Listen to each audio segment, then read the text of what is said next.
Queridos irmãos e irmãs, a personalidade de Jesus é muito mais rica, muito mais complexa e ao mesmo tempo simples do que muitas vezes nós projetamos e imaginamos. Jesus é aquele que é manso e humilde de coração, mas Jesus também é aquele que tem zelo pelas coisas do Pai, pelo reino. A minha casa será casa de oração. O zelo pela casa do Senhor me consome. Jesus vive essa realidade quando entra em Jerusalém e vê que no templo de Jerusalém, casa de oração, espaço de encontro com Deus, como dizia o judeu, Shekinah, que não é só um espaço físico, mas é o espaço justamente afetivo e espiritual desse encontro com Deus, estava se transformando num covil de ladrões, porque havia um espaço no templo onde ficavam também os vendedores daqueles animais que eram usados para o sacrifício.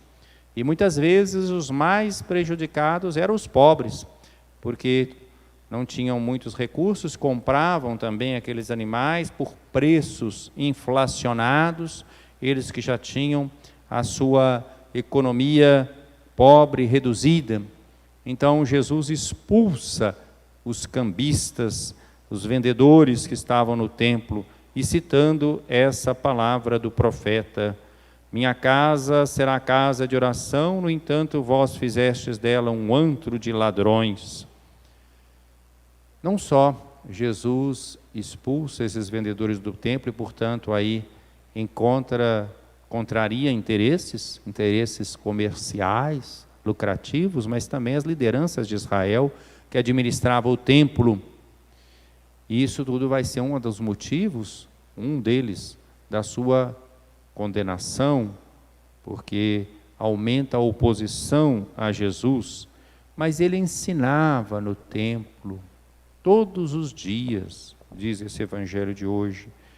E, enquanto isso, os sumos sacerdotes e os mestres da lei e notáveis do povo procuravam um modo de matá-lo, mas não sabiam o que fazer, porque o povo todo ficava fascinado quando ouvia Jesus falar. Que privilégio, né? Poder ouvir Jesus falar. Ele falava não só palavras de consolação, que abrem para nós um horizonte de esperança, de confiança em Deus, mas também palavras de advertência para que a nossa vida possa ser uma vida de acordo com a vontade de Deus. A palavra de Deus tem esse duplo significado. Ela infunde ânimo, consolação, mas ela também corrige, ela também adverte. Ouvimos na primeira leitura João, o visionário do Apocalipse, que vai receber das mãos do anjo um livrinho. E com essa ordem de pega e come. E João então come este livro. E diz o anjo, ele vai ser amargo no estômago, mas na boca doce como mel. A palavra de Deus tem esse duplo significado. Ela é doce, no sentido de que ela nos mostra realmente um horizonte de realização, de esperança, de alegria, de sentido para a existência, mas ela é também amarga no sentido em que ela faz com que nós rompamos com aquilo que são os nossos instintos egoístas, nos obriga a renunciar. Não tem jeito de seguir Jesus sem renunciar aos nossos instintos egoístas. E por isso ela se torna também amarga. E aí nós vemos que a palavra e nós chamamos de evangelho, boa notícia, boa nova, não é boa notícia para todo mundo, é boa notícia para aqueles que querem colocar sua confiança em Deus, que têm abertura de coração, que aceitam a advertência. Mas é má notícia para aqueles que estão entrincheirados em situações de privilégio na sociedade e que buscam só os seus próprios interesses. Por isso que esse grupo do Evangelho queria matar Jesus. O Evangelho diz claramente isso, queria matar Jesus.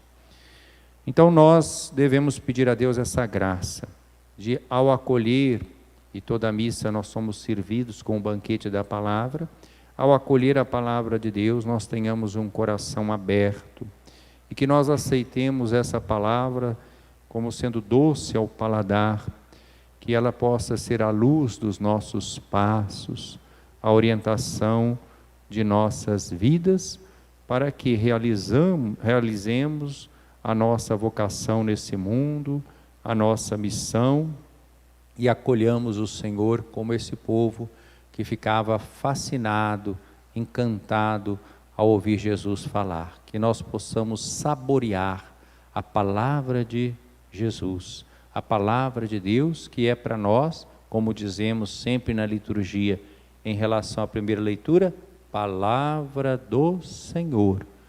E em relação ao Evangelho dizemos, palavra de salvação.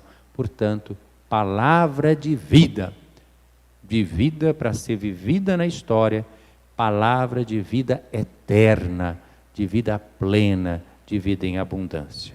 Louvado seja nosso Senhor Jesus Cristo. Para sempre seja louvado.